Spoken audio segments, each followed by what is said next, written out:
Hello, welcome along to EPLW's Euros Daily Podcast. I'm Joe.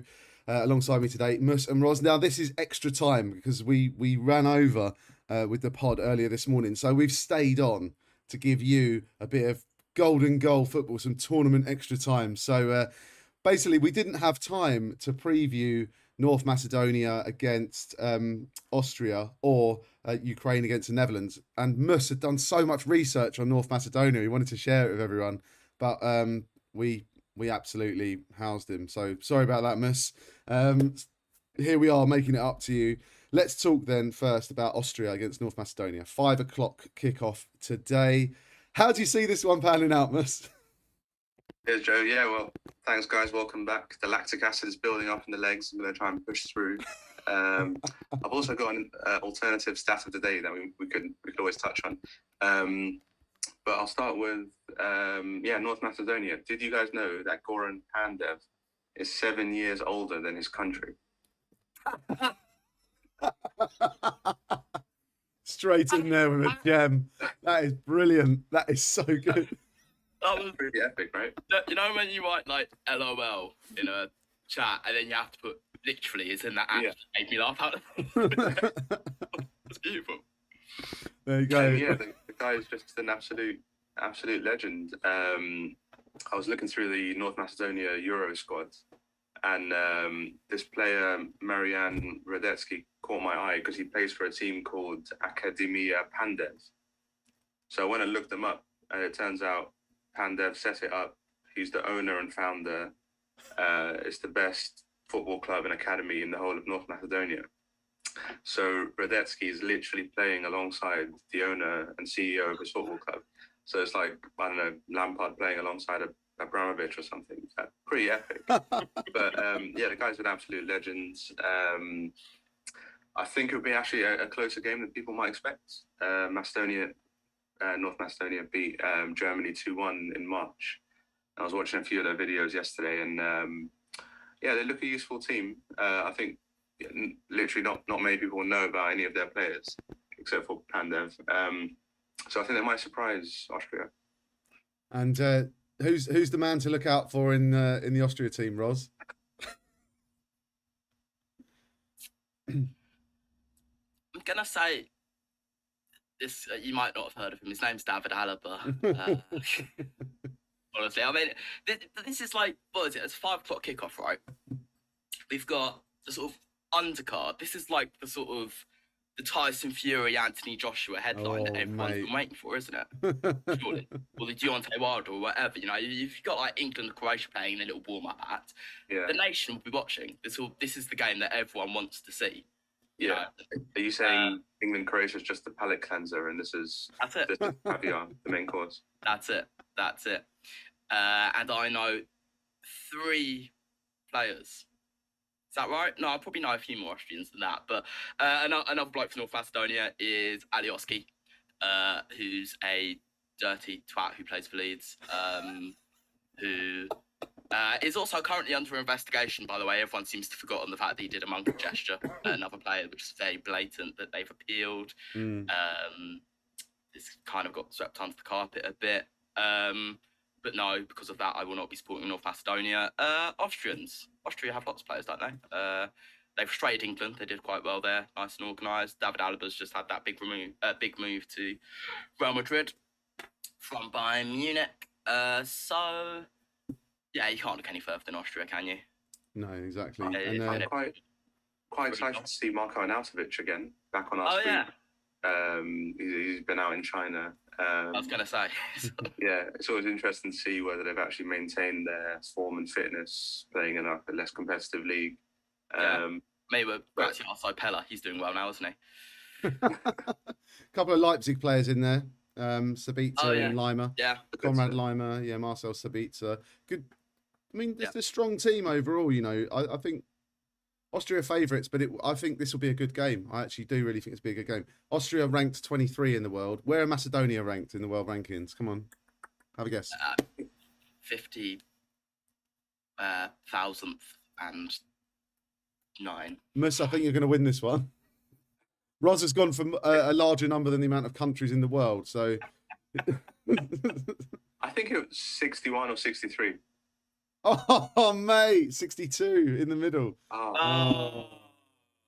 Who says 61 or 63? You know, you always say two numbers together, don't you? If you say that. Oh, I should have done a Rio yeah, Ferdinand. yeah. Oh, I how should have many? done a Rio Ferdinand. Yeah. You know when he says, oh, Totti, he's great. He's what, 31, 32, 33, 34? Just cover as many bases as possible. Okay, quick one then. Predictions for this game, please, lads. Predictions and man of the match. I'm going to show my supreme knowledge of European football and say 3-0 Austria with David Alaba. Ooh. Mus? I'm going to say 1-1, which I think will be a good result for North Macedonia. So 1-1, I'll go for the romantic story and the score for them and be man of the match. Okay. Just got, by the way, what we didn't touch on in the last episode, the Finland thing. Finland are through. Don't I realise that? They're pretty much through. They've got 3 points. That's almost definitely enough to go through. In the last 16. Yeah. It's crazy, their first tournament. Well, that's the thing. From a footballing perspective, I think playing the game yesterday or resuming the game yesterday for Denmark probably could be quite catastrophic for them because they've got Belgium next up. Mm-hmm. And you'd have to think, that they'll probably lose that one. Yeah. And they're then in a very difficult position. Yeah. Okay, lads. Can I have my prediction now, please? What are you saying, Joe? I'm saying 2-1 North Macedonia. And Jesus Christ. I'm going for Adios, man, right?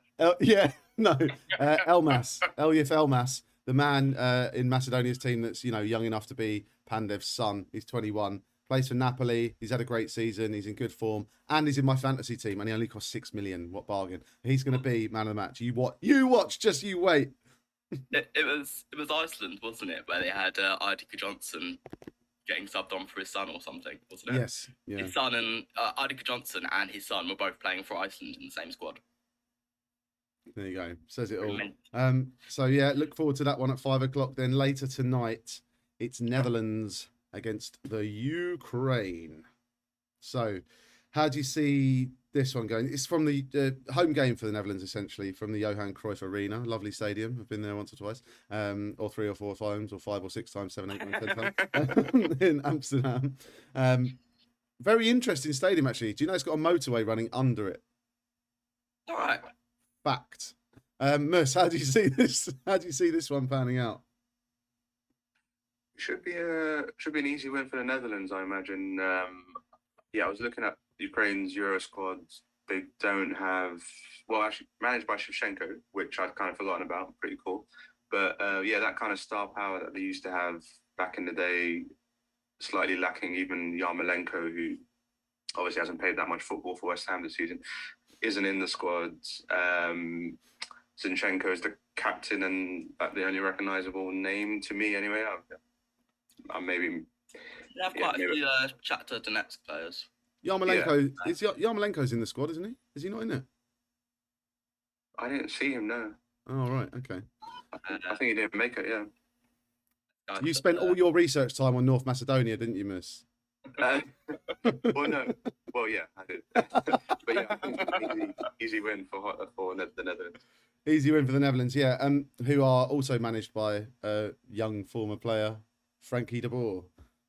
Yeah, who your colleague Joe, Mr. Mourinho, called the worst Premier League manager in history.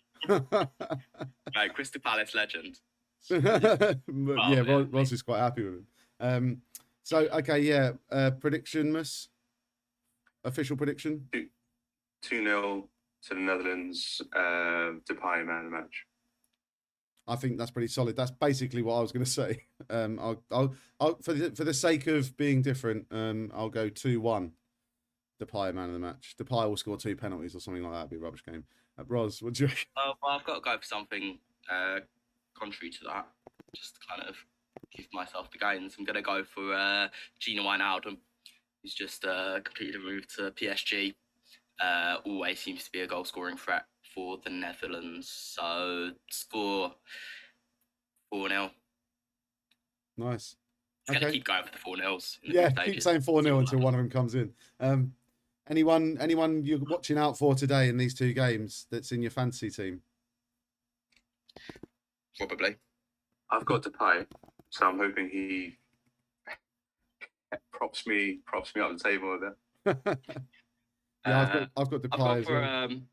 as a cheap option, Tyrone Mings actually, because I think it's highly unlikely that Harry Maguire will start. I think now probably it'll be Ben White, but I'll just sub him out if he doesn't play Tyrone Mings. But as that kind of natural left-sided player, but let's see. I've also got Mason Mount, main man Mason Mount, cracking form going in with that Champions League medal around his neck. And I think that's it for the day. Yeah, no one else. Didn't go for the Dutch. Don't really fancy them. Haven't gone for any Zinchenko, Macedonia actually. players, lads. Oh, you got Zinchenko? Yeah. A word. Just a quick thought on Ukraine's poor old kit man.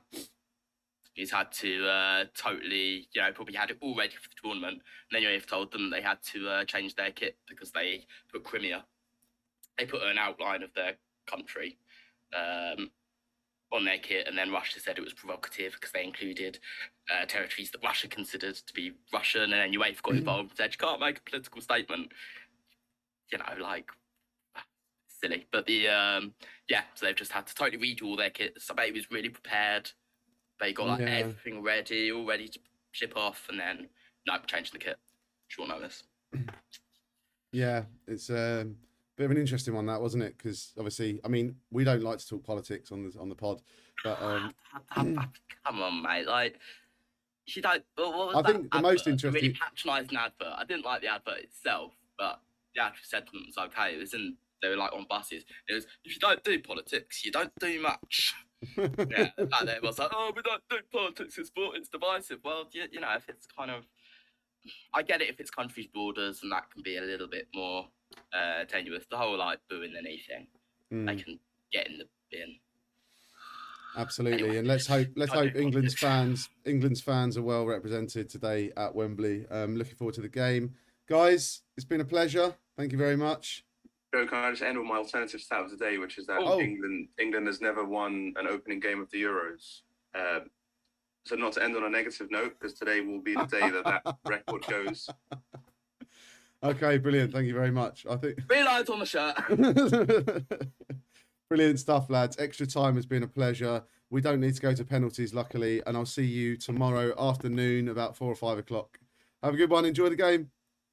See you guys. Cheers.